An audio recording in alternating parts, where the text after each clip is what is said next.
આપણે ઘણી જગ્યાએ દેવી વળતર લાવે, હિસાબ લઈ આવે, હિસાબ લઈ આવે પણ એને વળાતી નથી. આ તો કાળી નાગણી છે. ભલા માણસ દેવી છે એ ઠાલા કડિયાની નાગણી હોય છે.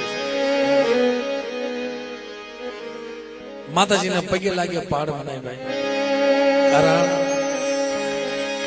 આ ધર્મ છે. એ રીજે તો રાજ કરાવી દે. આના દોરમાં હાલવું બહુ કઠણ વાત છે બાપલા. દેવીના દોરમાં હાલવું, દેવીની બંદગી કરવી, દેવીની ભક્તિ કરવી, એક ખાના કેરી દાન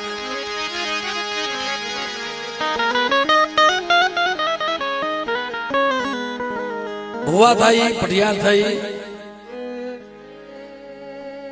કોઈ સમયે ખાધા પછી ઓડકાર આવે. અરે કે ને આપણને હું માના ને હું માતાજીને હું ખાધા પછી ઓડકાર આવે. આમાં કમાઈ કરી જાવ ને પછી એની પછી ખબર પડે. અને તાત્કાલિક કમાઈ કરો. હવે ભજનદાસ બાપા હતા ભાઈ, પેલા કોઈ ઓળખતા નહોતા કે આ ભગવાન છે. આ ક્યાં ઓળખાય છે? ઓળખી ગયા હોય તો બેડો પાર નો થઈ જાય.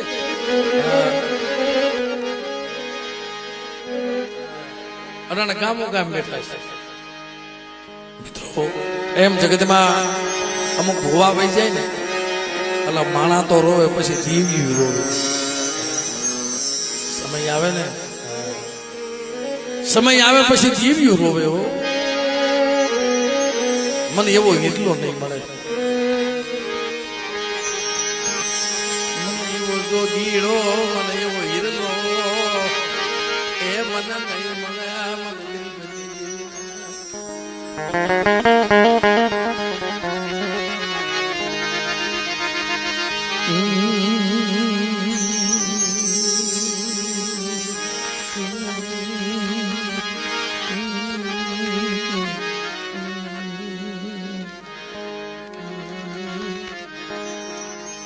કોઈ તમને કદાચ વગર વાગે હેરું માને ને તો હિસાબ દેવી માથે શું દેજો.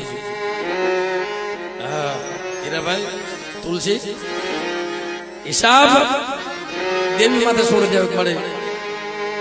તું હિસાબ કરજે, તારા હાથની વાત છે, મારું કઈ નથી.